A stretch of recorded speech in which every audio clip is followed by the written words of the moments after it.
Rachel. Hi, I'm Zelda. It's a pleasure to meet you. Won't you sit? Thank you. So, thank you for seeing me. Yes, well, I've been waiting for that call for quite some time now. I wasn't ready until recently. Please don't explain, it will only make things worse. Make things worse? For me, I mean, not for you. So how should we begin? Begin? I would assume you've given it some thought. Of course, do you have any questions you'd like to ask me? I have a million. The way I see it, your area of curiosity must be divisible into the historical, the biological, and psychological. Would it be okay if we just sat here for a second? Oh, of course. I like your office. Thank you. It feels very masculine. You mean it feels significant? No, I don't.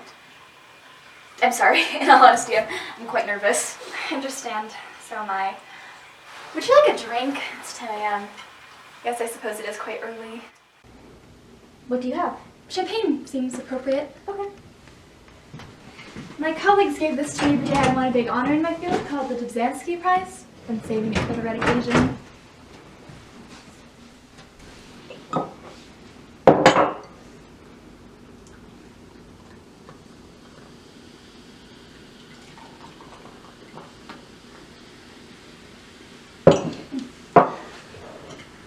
L'chaim. What are we toasting to? To life. I'm sorry it's such a mess in here. We're hosting a big conference here this weekend for NORB, the National Organization of Research Biologists. It's like the Olympics of biology, and we've been frantic trying to prepare. You said you're a scientist too on the phone? Yes, I am. I'm a grad student at NYU. Fantastic. Chemistry, physics, Biology, actually. biology. Yeah. You're kidding. What are the odds? Evolutionary biology. Evolutionary biology? Yes. As in my field. I know, right? So I, of course, know all about the NORB conference this weekend. Who said that? Sorry? That quote on your wall. Oh, my candle burns at both ends. It will not last the night. But all my foes and oh my friends, it gives a lovely light. It sounds familiar. Is it Byron? No, Vincent. Who? Edna St. Vincent Millay. A woman wrote that. You sound surprised. It just sounds so ballsy. She was, by all accounts. Vincent Millay. Who's M? Sorry. With love and admiration. That would be Michael. He's a good friend of mine. We're going to Vienna, actually, right after NORB. That's nice. Yes, well, he's a nice man. So does this boyfriend of yours have a name? Yes, Dean. We've been together for 3 years. He's also a graduate student at NYU. A year younger, though. Fantastic. Do you think two of you will get married? No, we don't believe in marriage. I mean, what's the point? I reckon it's more romantic to know you're together by choice and not by law.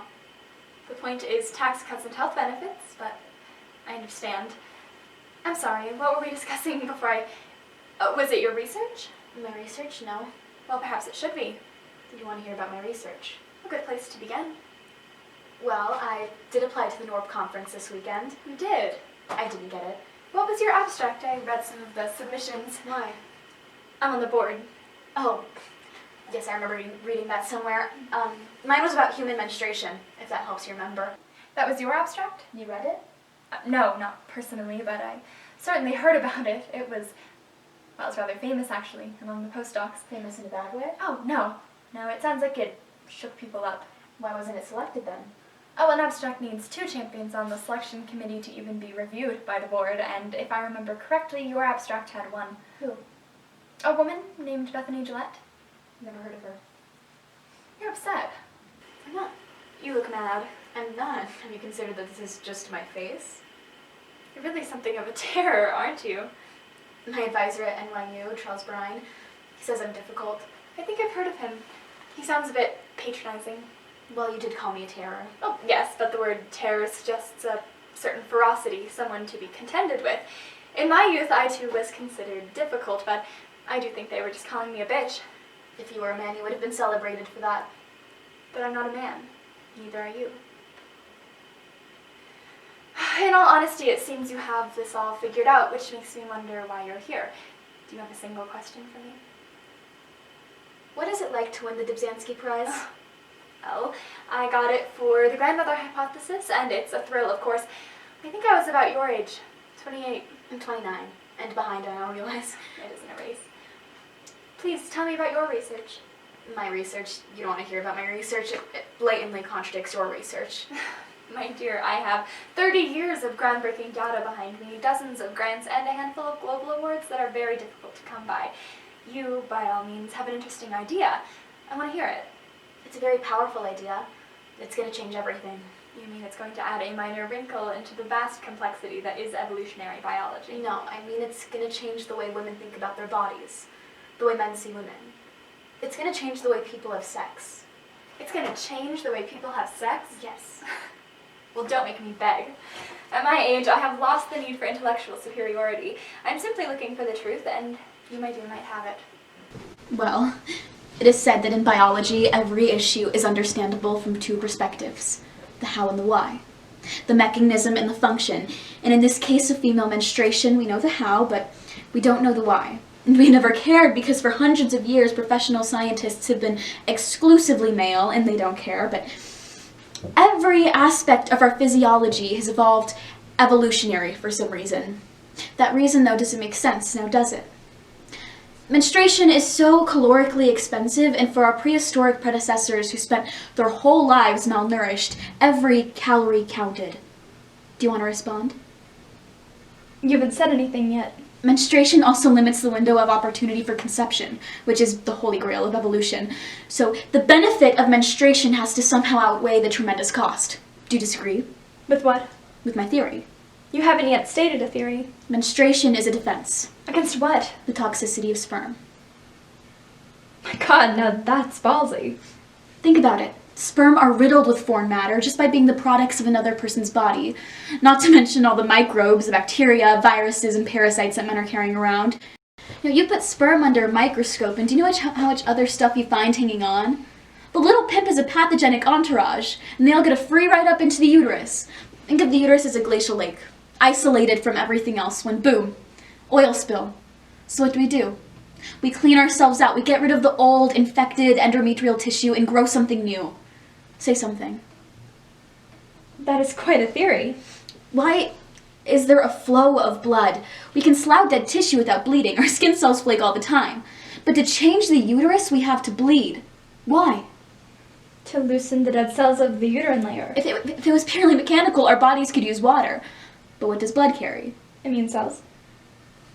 Exactly. So why get rid of all that tissue? Why not just reabsorb it like we do the linings of our stomach? Because it's not good to absorb infected tissue.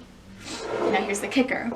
Why, when compared to other female mammals, is the human menstrual flow so much bigger? Because we're bigger. We're no bigger than gorillas. Because we have more pathogens in our uteruses. And why do we have more pathogens? Because we have more sex. Exactly. We have sex all the time. So we build up pathogens and then we bleed for a long period of time. Do you know if the concentration of pathogens is most intense in a woman's uterus before menstruation? I assume it is. But you don't have the data. Do I have the data that proves that pathogen concentration is higher right before menstruation? Of course not. That is an incredibly invasive experiment that's never been done.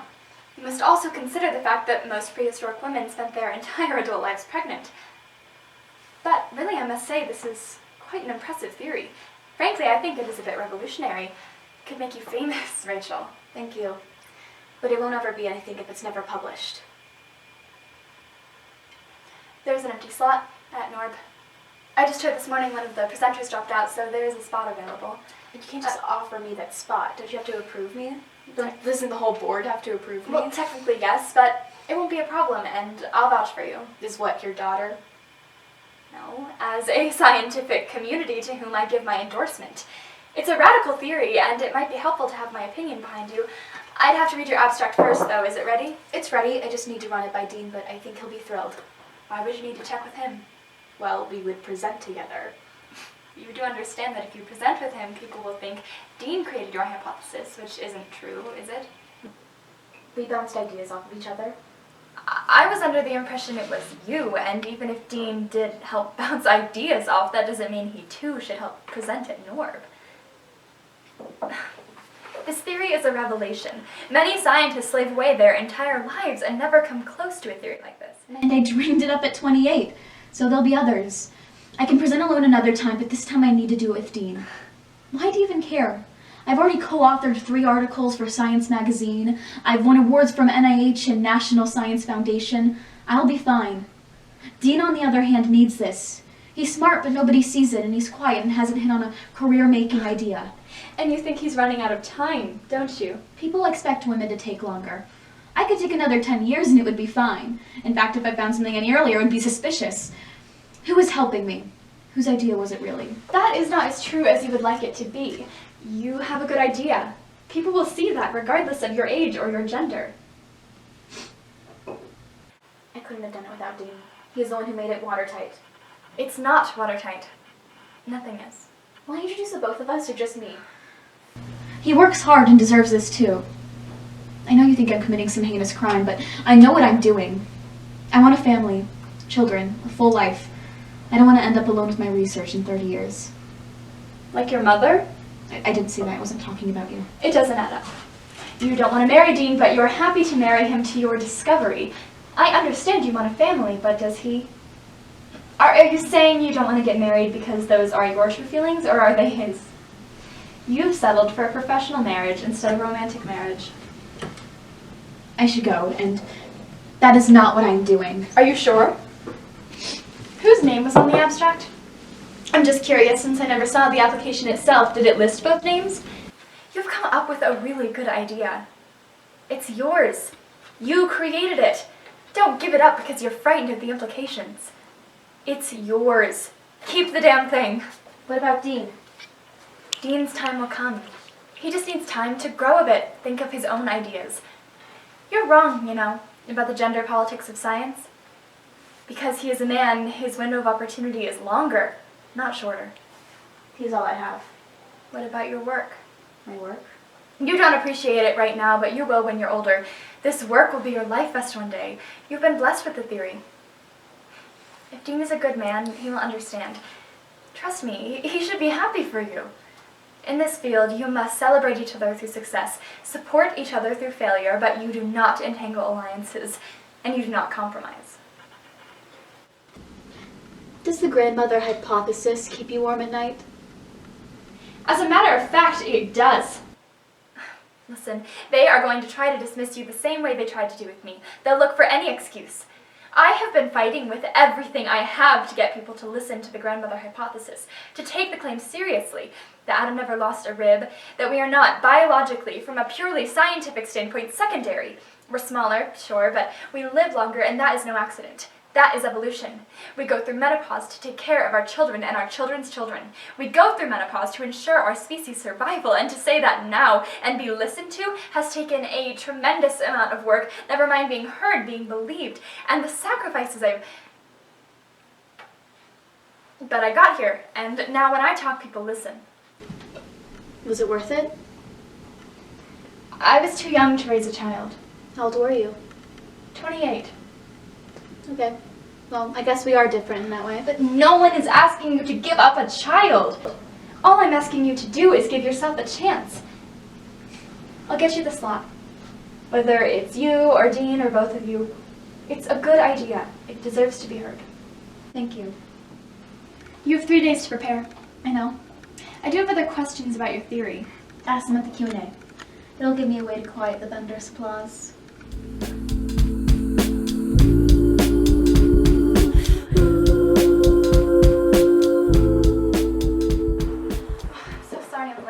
It's okay.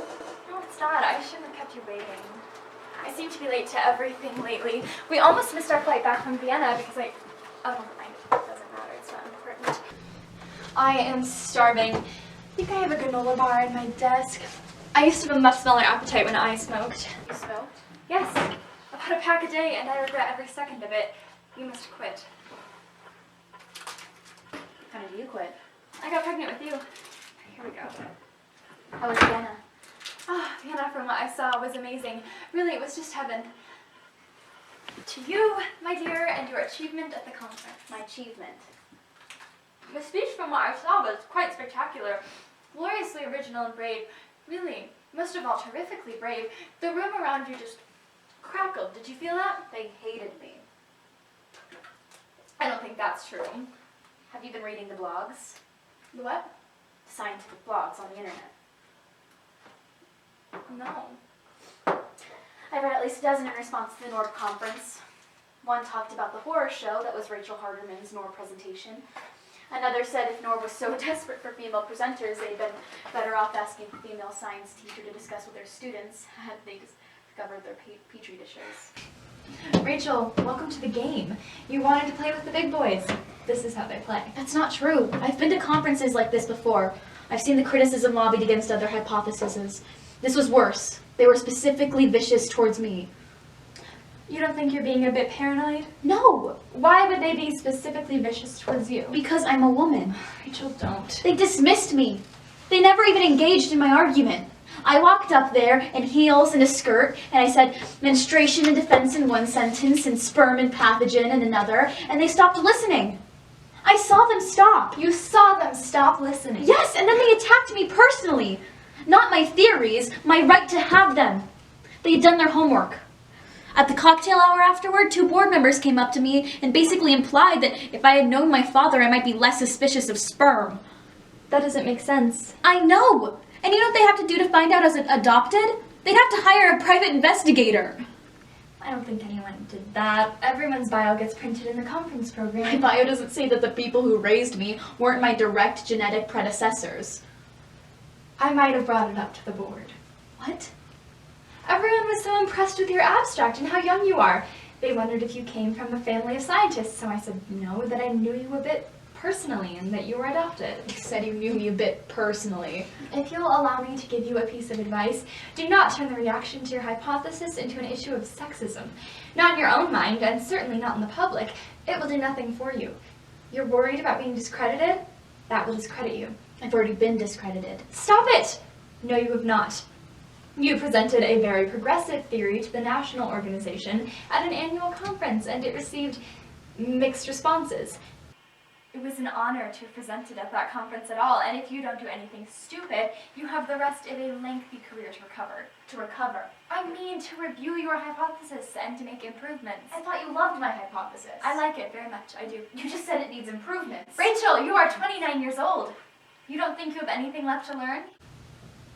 Were you able to really hear any of the questions the audience asked? One member pointed out that monthly menstruation is a modern phenomenon because our ancestors were either constantly pregnant or amenorrheic, which I knew you should have looked into. I did consider it. Well, why hadn't you prepared a defense? I had. Well, why didn't you share it when they asked the question? Because they didn't ask questions. They just made a statement, and then if you remember correctly, a cacophony of applause. Applause! When I tried to explain that was the most overly simplistic, reductionist response, some other 50-year-old balding asshole jumped out with another dogmatic question, which I yet again wasn't given the opportunity to respond to. And then Bethany shoved her stupid monkeys in my face, which made anyone who was ever listening stop immediately.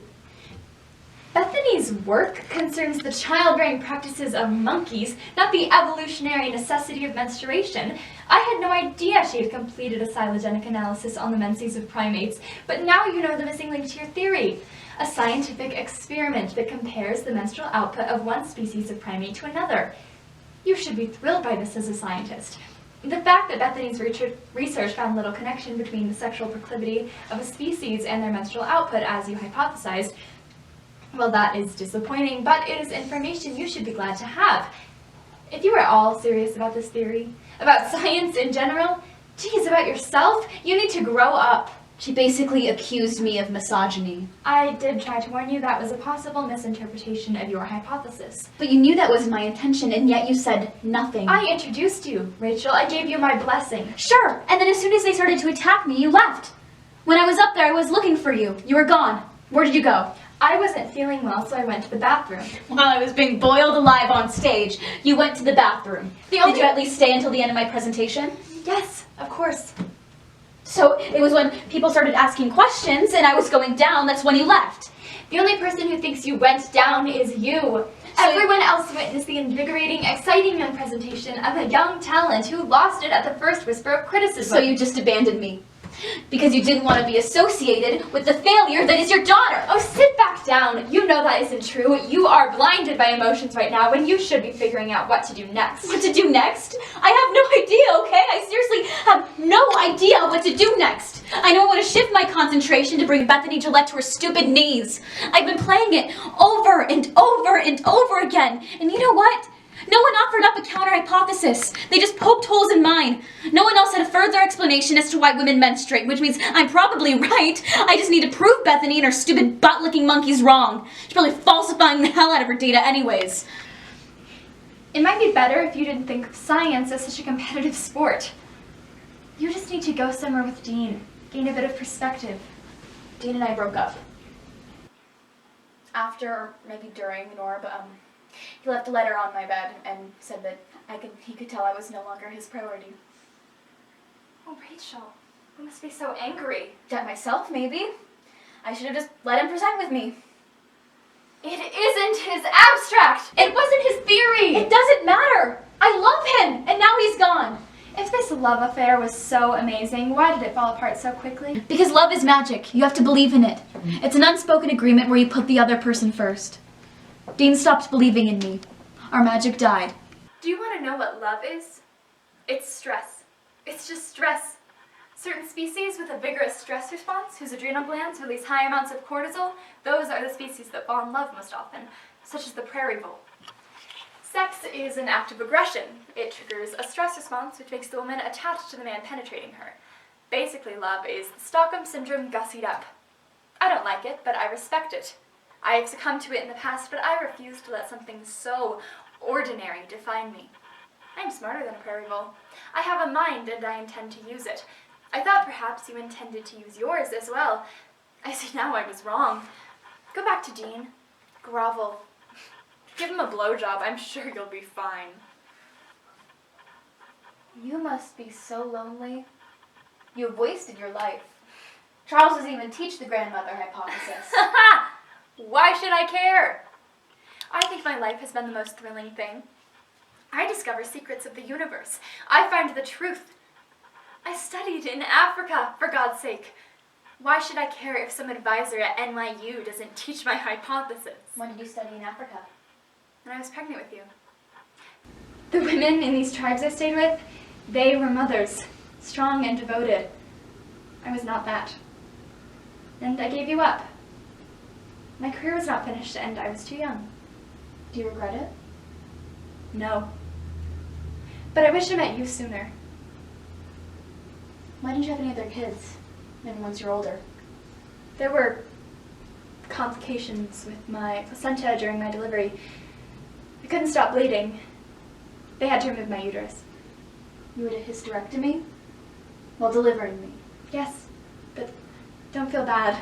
I mean, I regret nothing, and look at you. I do believe you're worth it. Zelda, what do I do now? Get back to your lab. My hypothesis is broken. No, it just isn't complete. I don't know how to fix it. Prehistoric women were continually pregnant, so they didn't bleed. How then did their bodies protect themselves from the toxicity of sperm? Menstruation. Anything else? I don't know. What connects the uterus to the vaginal canal? The cervix. And what happens to the cervix during pregnancy? It thickens, seals itself off with a chemically hostile coat of mucus.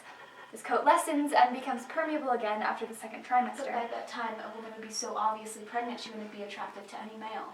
There's more. Women have sex after menopause. How then do their bodies protect themselves? Cervix. It thickens after menopause. Look it up. So they can both be right. They can both be right. Thank you. You're welcome. Oh, wow, it's late. I should really be going back. I want to catch the last train back to Penn Station.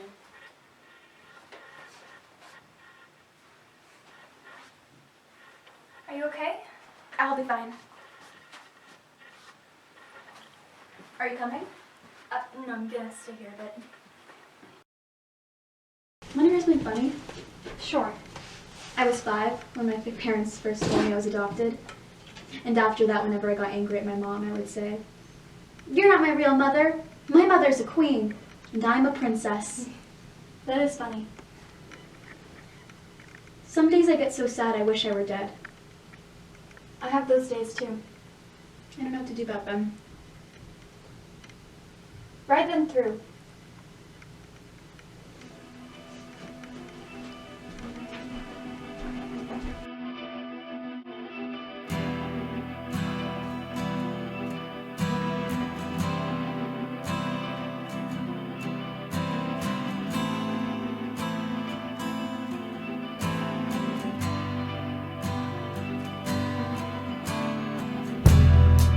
trust me, but